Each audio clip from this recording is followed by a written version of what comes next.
Hello, everybody. Welcome back to the Resurrection Chronicles. If this is the first episode you're listening to, we really recommend that you go back to the beginning so that you can kind of get the whole picture of where we're at. But today is Maundy Thursday. Pronounce that again. Maundy, not Monday. Not Monday. Thursday. Maundy. Is it possible to say that, but put some inflection behind? Maundy. Perfect. Okay. So What is this? just to bring us back Yep. in Yes. context. So Yep. we had Palm Sunday. Yep. But before Palm Sunday, there was a 40-day there was a 36-day experience of Death in the desert. Lent, Yep. and the idea was following Jesus during his time of temptation in the desert for 40 days. 40 is a symbol of transforming. Yep. So there's a transformative process that happens in the desert, a Yep. place that one can only survive if God is present. And then we have Palm Sunday. It's the triumphal entry of Jesus coming into the holy city. Mhm. And then we have Holy Monday. Mhm. And that is a day about the cursing of the fig tree and the cleansing of the temple. Yep. Then we have Great Holy Tuesday, and Great Holy Tuesday is the confrontation of the religious leaders, the Sanhedrin, and then the Olivet discourse, where Jesus is predicting his death, and then of course we had Spy Wednesday, and that was the dark. betrayal or the intent of the betrayal of Judas. And so that brings us to today, and it's Thursday. Yep. And Thursday is all about the Last Supper of Jesus. Yes. Yep. And in case you're wondering, Maundy is Latin for commandment. Oh. Because it was at the Last Supper that Jesus gave the commandment to, he said, a new commandment I give you, love others as I have loved you. Hmm. Yeah, so this is the last kind of like gathering of Jesus and his disciples before things really get real. Like we talked yesterday, things are getting really dark. There's plots happening behind the scenes that nobody is knowing about. And yeah, so there's this kind of like underlying thing. But what I like about Maundy Thursday, it's this reprieve from the political drama, from the Sadducees and the chief priests like seeing red, and Judas kind of selling Jesus's location for 30 pieces of silver. But it's like, let's just have dinner together. Gather together. Yep. Yeah, and so the whole experience kind of begins by the washing of the disciples' feet, Mhm. right? Like, through it all, Jesus continues to teach. He is a teacher, but in this posture, he is teaching the position of servitude, and that he is taking the role of a servant. It could be a prophetic thing that's happening here.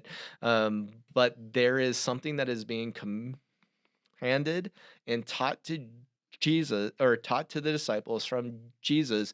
He is telling them the future posture that they have to have, because there's this idea that the servant can't be greater than the master is. Okay, like Okay. in Jewish culture, the master is at the top of the pyramid. A servant cannot be greater than him. So what Jesus does is he sinks all the way down and puts him in the posture of a servant and said, sorry, you can't be greater than this, and follow me. Hmm. That's awesome. That's the whole point. The whole point is he is forcing the followers of him that they can never supersede being a servant from this point on. Yep. And so then he begins to wash the feet of his disciples. Yep. It's often said the posture of Peter that Peter has. I mean, like, he's trying to set things correct, right? So it isn't this humble, like, oh no, Lord, like, No, let me wash your feet. yours. It's like, no. I don't want to be that. Right? That could definitely be it.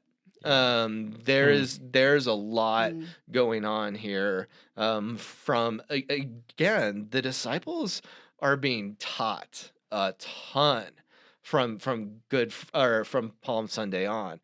You gotta also think that the disciples have been apart from him for a long Right. time. You know, like those types of things. And so it's a pretty cool context. And then after he cleanses the feet of his disciples, they all sit down, or they don't sit down. They all have like these pillows. The table is probably close to the floor, and they are all reclining. And this is the point that something very famous happens. Are you talking about? I can think of a lot of famous things that happen here. I know, it was kind of an Okay, experiment. all right. I wanted Okay. to throw a ball at you and see if All right. direction it goes. Which one do you choose? The two things that come to mind both involve a cup. Yes. The first one that He came to even mind says it poetic. They both involve a cup.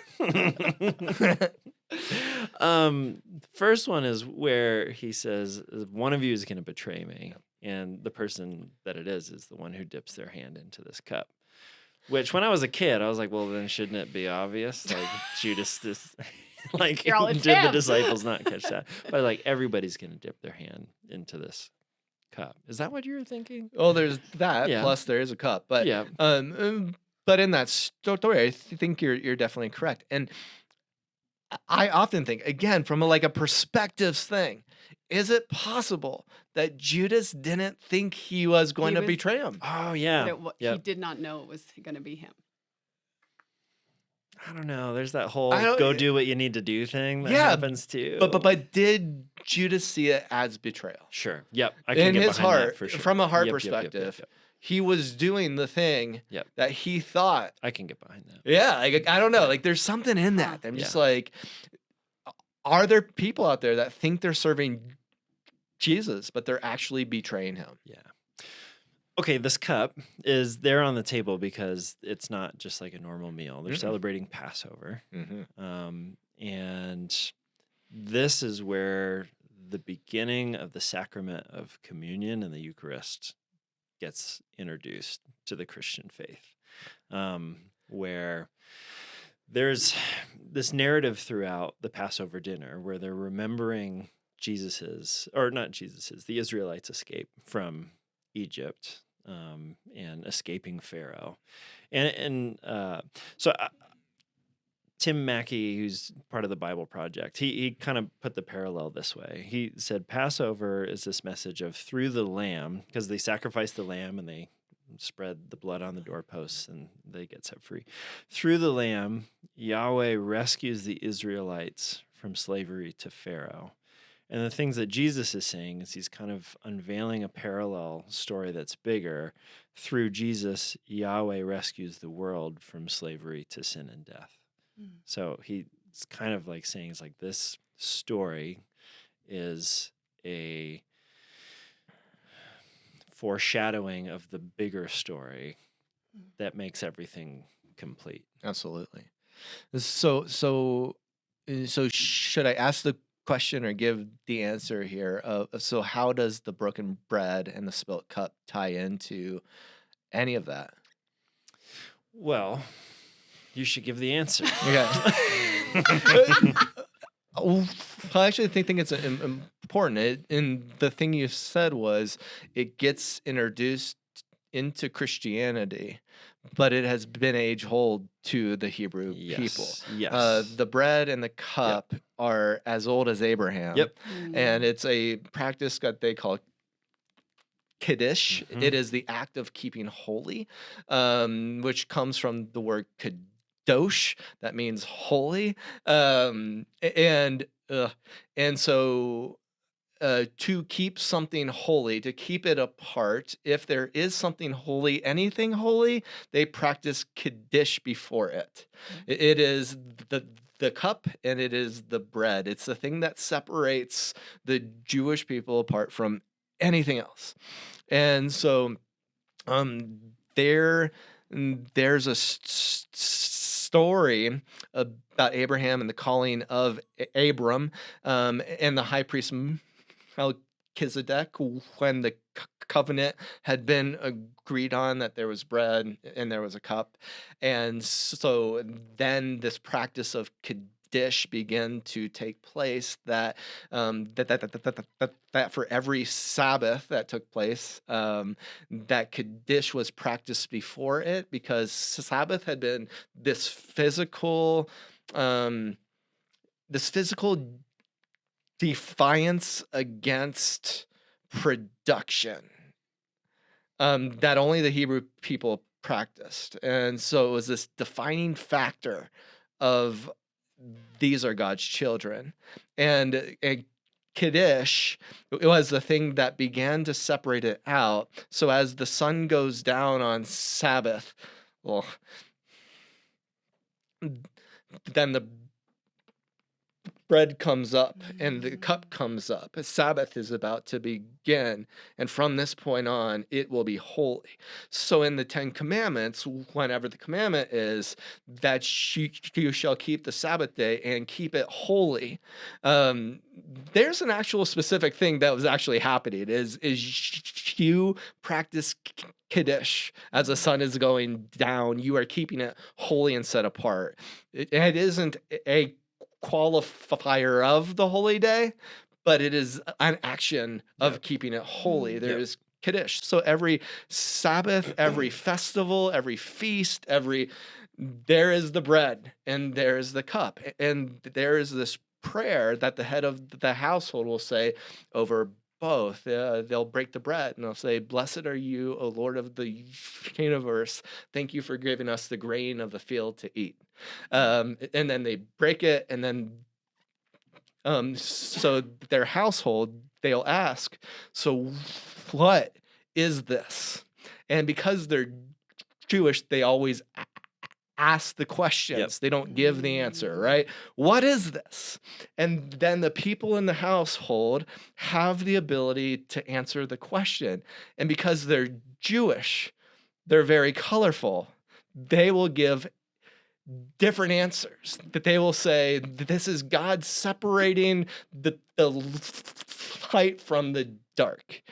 This is the two tablets of Torah. This is the grain of Boaz. This is it's like those types of, and the more that you understood your history and who God is, the better answers that you are going to get. And then the head of the household will go, "Yes." Like, that's the answer. Yeah. It is. And then they pass it around. Because the consumption of it is the acceptance of who they are as children of God and children of Abraham. Because it all goes back there. It keeps it holy. You are separate. We are set apart. Sabbath has begun, and you can be at peace in who you are. And then after that, they will hold up the cup, and it has wine in it, and they'll say the same prayer. "Blessed are you, O Lord of the universe. Thank you for giving us the grapes of the vineyard to drink." And then the head of the household will say, "What is this?" And they will say, like, "It is the parting of the sea that our forefathers crossed through. It is the waters of baptism that we go into the temple. It is the blood on the doorpost." And the more that you understood who you are as a child of God, the better your answers were going to be. And this was the beginning of Sabbath, or the festivals, or the feast days. It was for them to celebrate truly who they are as children of God, the protected, the sanctified, just like you could go off on it. Yep. So if you think about it, from the time of Abraham, this has happened in every Jewish household for a really, really long time, every Friday. It was like every week, right? Yeah, and then if there's a feast, it's every day of the, like, always, like, what is this? What is this? What is this? And so for Jesus and the disciples, the odds are they have been practicing Sabbath, correct? Like, Yep. this is a part of their culture. He has probably, see how I do that? Probably. He has probably held the cup and said, "Blessed are you, Lord of the universe. Thank you for giving us the fruits of the vineyard to drink and breaking the bread. Blessed are you, Lord of the," and then he probably asked the question, "What is this?" And the 12 disciples probably have their patent thing that they've They said say. during the past, 3 years for every Friday, and they're expecting the answer that they're all going to say, and they expect him to say yes. And so here we are. He just got done teaching them by getting down and saying, "I am a servant, and you cannot be greater than I am." And then you can picture the sun going down, and at that time, the bread goes up, and the thing that happens is it's kind of like in his head he asks, should I ask the question or should I give the answer? Yeah. And so for the first time in Jewish history, the question is not being Right. asked. He spells it out Yeah. because they don't know, Yep. and it's okay. And so he breaks the bread and he blesses it. And how do you bless the bread? It's, "Blessed are you, O Lord of the universe. Thank you for giving us the grains of the field to eat." And then he says, "This is my body that was broken for you." And if I am in that space, I have heard every answer of every Jewish person since the time of Abraham. And he goes, "I am." Yep. That's powerful. Yeah. And then he's like, "Take it and eat it."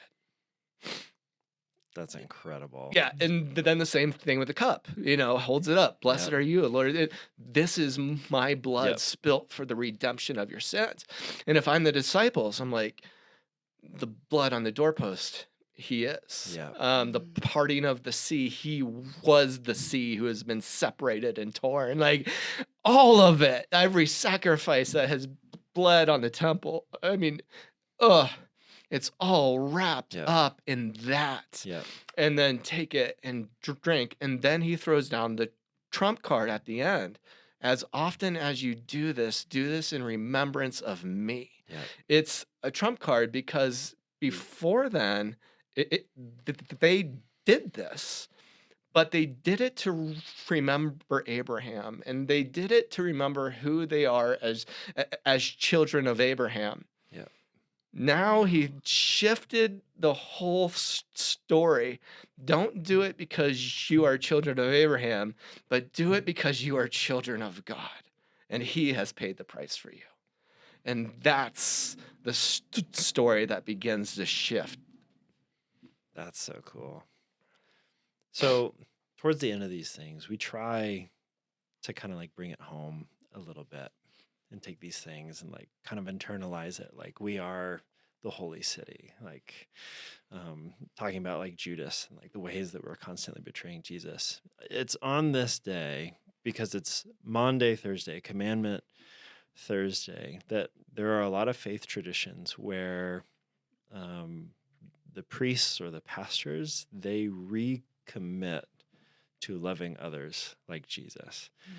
Even if they've made like a lifelong vow, every year it's on this day that they remember everything you just talked about and Jesus's command, "Love others like I have loved you," that they say, "I commit again."